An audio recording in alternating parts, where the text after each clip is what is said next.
Aminatou is a young mage with the power to perceive and manipulate destiny.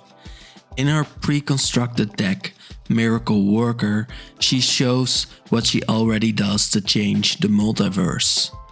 Aminatou seems to act good in the story of Duskmorn, but fate can be fickle, and Aminatou is still a child that loves to play around in order to learn. Aminatou hasn't done a lot in this story, which might point towards her being a massive player in sets to come. She just gave everyone a second life by granting them the power to reverse time whenever they would have died in another outcome. And I'm saying that that is not much because she could do so much more. Everyone could only revive themselves once. Her card shows her power. Surveil 2 means Aminatou can see different fates and then decide which of them to pick. Her enchantment miracles work because Aminatou can create tokens that alter fate which seem like a miracle. Her little moths are usually what alter the fate of people and things around the young mage.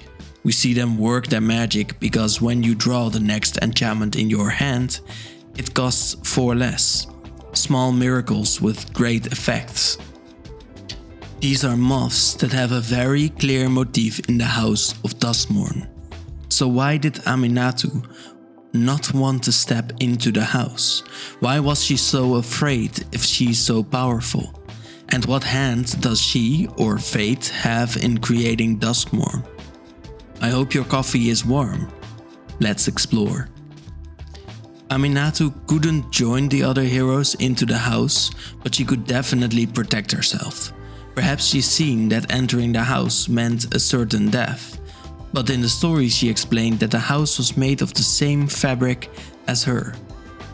Even though Aminatou seems to want to do well for the multiverse, we're left to ponder why Aminatou was so much like the haunted house of Magic the Gathering. Our other legendary suggests a lot. The Master of Keys shows some form of control over the doors of the house. This is not the power Valgavoth holds over the house, that of changing the house to his whims. It is the power of knowing where to step so that you go where you need. The Master of Keys is Esper with an X cost. The X decides how many counters the horror gets and how many cards you mill. Then comes the identity of this commander. Every enchantment gets escape, where you exile 3 cards plus cards equal to the mana cost of the enchantment. So, our next question is, what is an enchantment?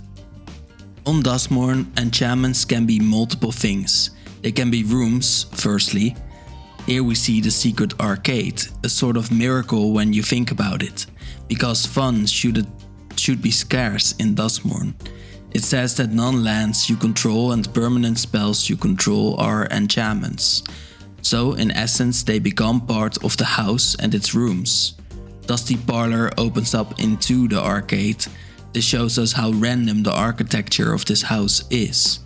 The parlor costs 3 and lets you put +1 counters on a creature equal to the converted mana cost of the enchantments you cast. A very powerful combination of spells that allows you to have a very big commander or Master of Keys.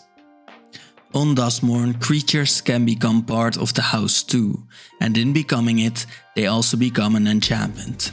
Now, this means that Aminatou can easily cast horrors from the house, and that she, like the Master of Keys, has control over the house and its inhabitants.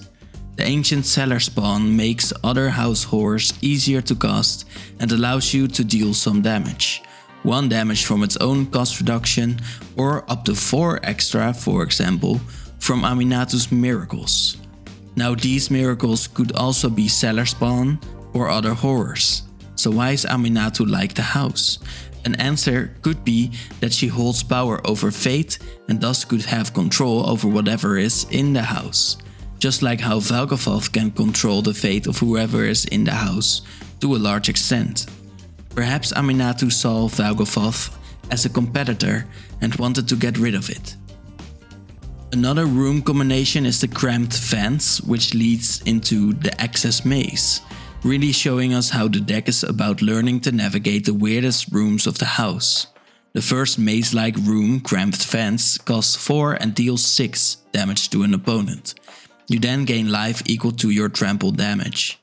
Access Maze lets you cast a spell from hand by paying life equal to its mana value. This is an enchantment you could cast for 3 from Aminatou, after which you could cast another massive spell for free. That's great synergy, which fits because Aminatou would be great in a maze.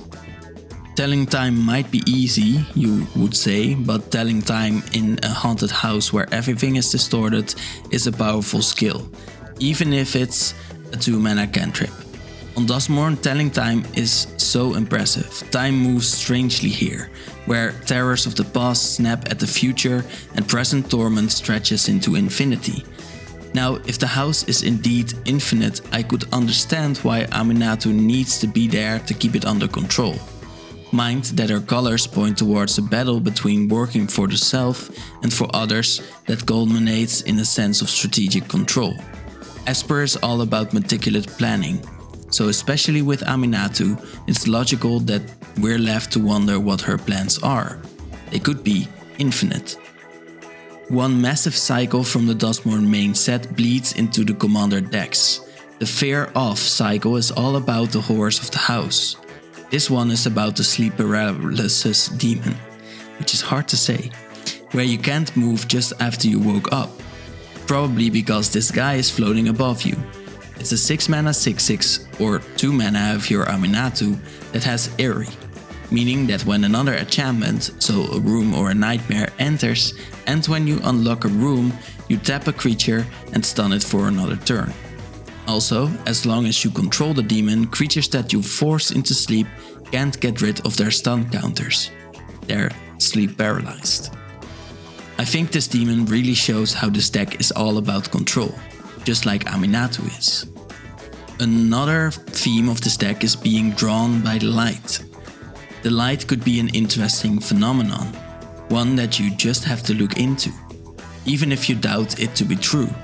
When you doubt it, you may return a permanent, in this flavorful case a horror, to your hand to learn more. This is about the exploration these two are doing while they don't believe in the massive, insect-like beings behind them. Once they do start believing, their fears become manifest and they make a horror enchantment creature for every other creature that dies. On Duskmourn, many horrors once were human, and this is how their transformation happens, through fear.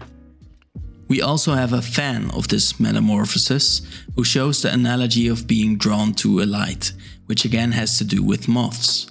Moths that have to do with Valgavoth in return, the house and Aminatou as well.